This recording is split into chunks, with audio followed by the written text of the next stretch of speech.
Where do you want to be in 3 months? There is plenty of evidence to show that people who set clear, achievable goals are far more likely to arrive at their desired outcomes and to be more successful generally than those who don't. If you know where you're going, you have something to shoot for, and if you have a plan for getting there, you're more likely to arrive. It has been said that a goal is a dream with a deadline. In a previous video, you created a vision of how you'd like to be in 1 to 5 years. You've designed your dream. Next, you will start creating some goals, some desired outcomes with a deadline that will move you in the direction of your dream. Typically, 3 months is an ideal length of time for an outcome goal. 3 months is a long enough amount of time to see long-lasting permanent results. It's also short enough that there's a sense of urgency involved.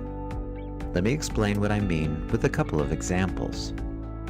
Consider one's typical attitude for setting a New Year's resolution, such as losing a certain amount of weight, and compare it to the motivation to prepare for and run a race, such as a 5K or a marathon. Even though they feel similar in nature, there are noticeable differences in the two goals. Since the New Year's resolution to lose weight has no end point, no target date for accomplishment, typically the person loses motivation because there's no sense of urgency. There's a goal in mind, but it isn't pinned to a timeline for when it is going to be realized.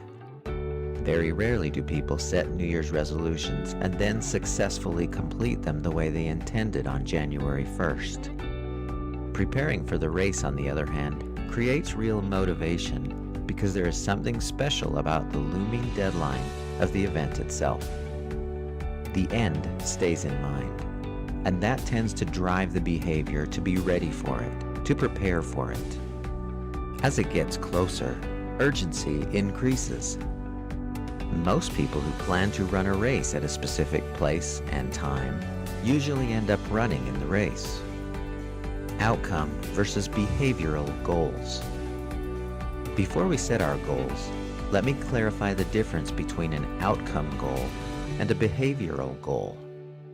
An outcome goal differs from a behavioral goal in that an outcome goal generally describes how things will be at the end point.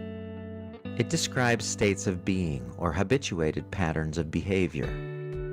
A behavioral goal, on the other hand, refers to specific things you will do that will move you in the direction of your outcome goals as you do them. A behavioral goal is a specific behavior that you plan to do. Here are a couple of examples for you to compare both types of goals. Outcome goal: increase my inner peace and tranquility. Behavioral goal: meditate 3 times each week, or practice yoga 4 times each week. Outcome goal: feel content and grateful for all the good in my life. Behavioral goal: keep a gratitude journal and write in it every evening before I go to bed. Do you see the difference? By doing the behavioral goal, you're very likely to reach the outcome goal. This is another reason why New Year's resolutions tend to fail. The person may seek the desired outcome, to feel more grateful, but without a specific behavioral component, the action steps on the way, such as keep a daily gratitude journal, the plan frequently fails. So your 3-month goals should probably be outcome goals rather than behavioral goals. You are making your way to an endpoint of how you would like to be. In 3 months, your behaviors will have become habits. Obviously, you'll update your outcome goals on a weekly or monthly basis so they reflect your potentially changing desires. That's okay. The important thing is to keep the 3-month target, the end, in mind. Let's look at some examples of how your outcome goals might sound. I usually like to word them in this way. By the end of 3 months, I will. Then put in your desired goal. I'll throw a few out to help you brainstorm. By the end of 3 months, I will feel happy and content. I will treat my family with kindness and love.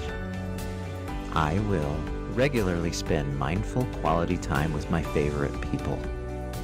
I will live in the present and experience the fullness of each moment. I will quietly resist nothing and accept the things I cannot change. I will feel tranquil and serene, even in the most chaotic of times. Next, we'll look at how to create effective behavioral goals. We'll do that in the next video.